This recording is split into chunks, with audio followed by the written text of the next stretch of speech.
شاہ غلام قادر صاحب. بہت شکریہ شاہ صاحب آپ کے وقت کا. سب سے پہلے تو اس وقت الیکشن کی گہما گہمی ہے اور دوسری طرف جوائنٹ ایکشن کمیٹی کے معاملات ہیں.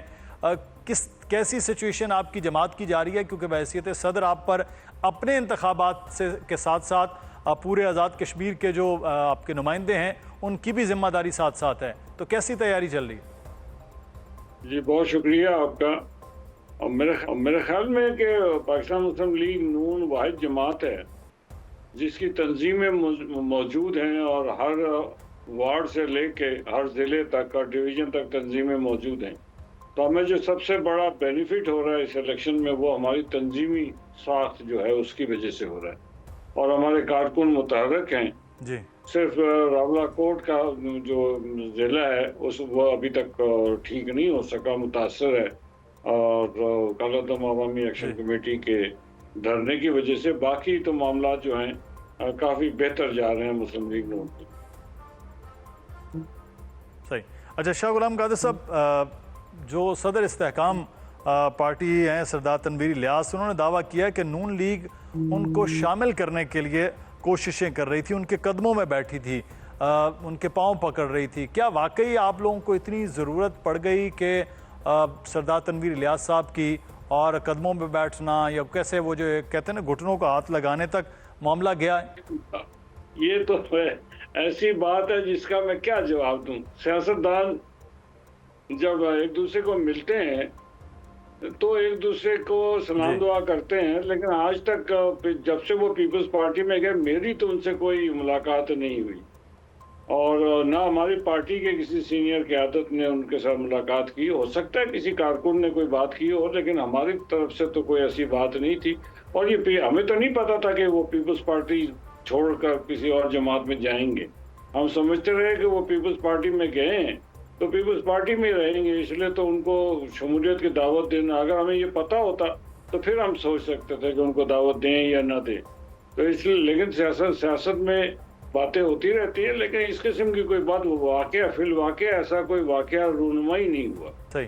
اچھا لیکن سر یہ اب کہا جا رہا ہے کہ انہوں نے کل جو گفتگو کی ہمارے پروگرام میں تشریف وہ بھی لائے تھے جیسے آج آپ نے وقت دیا، انہوں نے گفتگو کی، وہ سنیے کہ تھوڑا سا اندازہ ہو جائے گا، کیونکہ ہمیں تو یہ لگا کہ شاید کیونکہ آپ کی ذمہ داری آزاد کشمیر میں ہے اس لیے آپ نے کوئی ان سے بات کی ہے یا ان کے حلقے کے الیکشن کے حوالے سے. ناظرین کو تھوڑا سا وہ سنوا لیتے ہیں.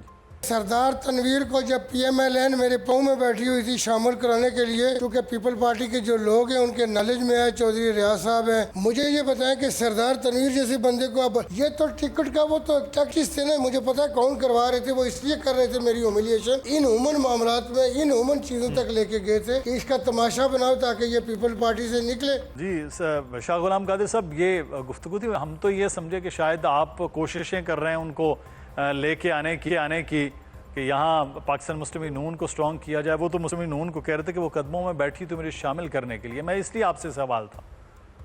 نہیں، میرا خیال ہے انہوں نے فی البدی جملہ کس دیا، تو حقیقت سے اس کا کوئی تعلق نہیں ہے. اچھا. اور ہمارے آزاد کشمیر کے کسی عہدیدار نے کبھی ایسی اور قدموں میں کیوں بیٹھنا ہے جی، یہ کیا بات ہے؟ یہ تو قدموں میں بیٹھنے کی روایت تو ختم ہو گئی ہے. وہ تو بادشاہوں کی ہوا کرتی تھی، ان کے قدموں میں بیٹھا کرتے تھے. اب تو جمہوریت کا زمانہ ہے، جمہوری زمانے میں ایسی تو کوئی بات ہو ہی نہیں سکتی. صحیح. اچھا دوسرا، آئی پی پی کی کشمیر میں انٹری اور الیکٹیبلز کی ایک بڑی تعداد جو ہے شاہ صاحب وہ آئی پی پی میں شمولیت کر رہی ہے. نون لیگ کے لیے بھی مشکلات، پاکستان پیپلز پارٹی کے لیے بھی شاید. انتخابات میں اب چند دن باقی ہیں، نون لیگ کم بیک کرے گی؟ کوئی سرپرائز ہے آپ کے پاس؟ آئی پی پی پہلے بھی تھی، ابھی گلگت بلتستان میں بھی الیکشن لڑی ہے، عوام نے ان کو جو ووٹ دیے وہ آپ کے سامنے ہیں. آزاد کشمیر میں بھی ہمیں لگتا ہے کہ ایسا ہی رزلٹ آئے گا ان کے لیے. تو سرپرائز تو یہ ہے کہ مسلم لیگ نون انشاءاللہ تعالی سمپل میجورٹی لینے میں کامیاب ہو جائے گی. تو 27 جولائی کو شاہ صاحب انتخابات ہیں، انتخابات جو ہے وہ مختلف علاقوں میں دیکھ رہے ہیں کہ بن نہیں پا رہا. انتخابی مہم کے دوران پہلے آپ پر اور پھر آج فاروق حیدر صاحب کے ساتھ بھی ناخوشگوار واقعہ پیش آیا ہے. ایسی صورتحال میں الیکشن کیسے ہوگا؟ پیپلز پارٹی بھی ہم نے دیکھا کہ انتخابات مؤخر کرنے کا بھی مطالبہ کر چکی ہے، اسپیشلی پونچھ کے علاقے میں بھی. پہلی بات تو یہ میں اپنی وضاحت کر دوں کہ میرے پہ کوئی حملہ نہیں ہوا، بلکہ جس عمارت میں میں بیٹھا تھا وہاں پہ ایکشن کمیٹی نہیں تھی، بلکہ اس عمارت پہ حملہ پیپلز پارٹی کے کارکنوں نے کیا، مقامی جو وہاں سے امیدوار ہیں ان کے عزیزوں نے کیا تھا، اور وہ جب بھی پیپلز پارٹی شکست سے دو چار ہونے کا اندازہ ہوتا ہے وہ ایسا ہی کرتے ہیں۔ دوسری بات، آج فاروق حیدر صاحب پہ کوئی ایسا واقعہ نہیں ہوا، یہ سب فیک نیوز ہیں۔ تو یہ فیک نیوز کے سہارے جو ہے کچھ چیزیں چلتی ہیں۔ انشاءاللہ تعالی ہماری کوشش ہے کہ انتخابات بر وقت ہوں اور لوگوں کے حق رائے دہی وہ اپنا استعمال کر رہے ہیں، اور جو عوام کا فیصلہ ہوگا سب کو قابل قبول ہوگا۔ صحیح۔ تو شاہ صاحب، آپ پیپلز پارٹی کے لوگوں نے کیوں کیا یہ حملہ؟ کو مطلب کیا وجوہات کیا تھیں؟ آپ نے پھر اس پہ کوئی ایکشن لیا ہے؟ دیکھیے، بات یہ کہ بعد میں وہ آگے سے مجھ سے معذرت کرنے کے لیے، جب انہوں نے معذرت کر لی میں نے ان کو معاف کر دیا تھا، اس لیے میں نے تو کوئی ایف آئی آر بھی نہیں کروائی، ورنہ ایف آئی آر ہو سکتے ہیں، لیکن اس بیچارے وہ جو گیسٹ ہاؤس جو لال امر کے ڈپارٹمنٹ سے جنہوں نے کرائے پہ لیا ہوا تھا نیچے، ان بیچاروں کے شیشے ٹوٹے ہیں اور ان کا بڑا نقصان ہو گیا۔ صحیح۔ اچھا، دوسری چیز شاہ صاحب، تقریباً ایک مہینے سے ہم دیکھ رہے ہیں کشمیر میں حالات جو ہیں وہ خراب ہیں، کچھ علاقوں میں بہت زیادہ ہیں، کچھ میں نارمل چیزیں چل رہی ہیں۔ حالات اس نہج تک جو پہنچے ہیں، آپ سمجھتے کب تک یہ ٹھیک ہو سکتے؟ کیونکہ الیکشن پر بہرحال اس کا ایفیکٹ ہوگا۔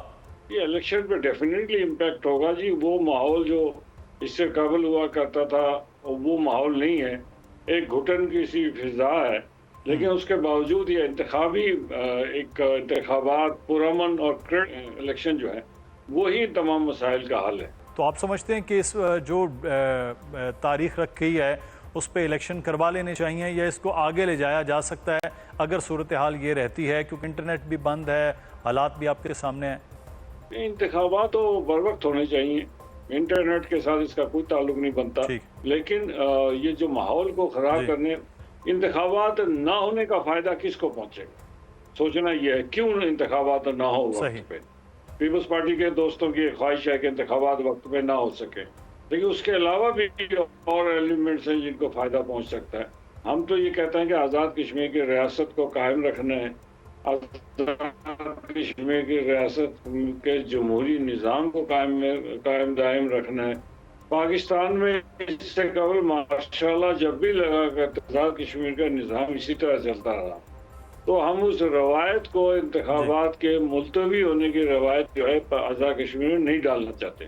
ہم کہتے ہیں گفت و شنید اور جمہوری حق جو ہے اور جمہوری ووٹ کا استعمال، یہی وہ ذریعے ہیں جس کے ذریعے مسائل کو حل کیا جا سکتا ہے، اس کے علاوہ کوئی اور راستہ بچتا نہیں۔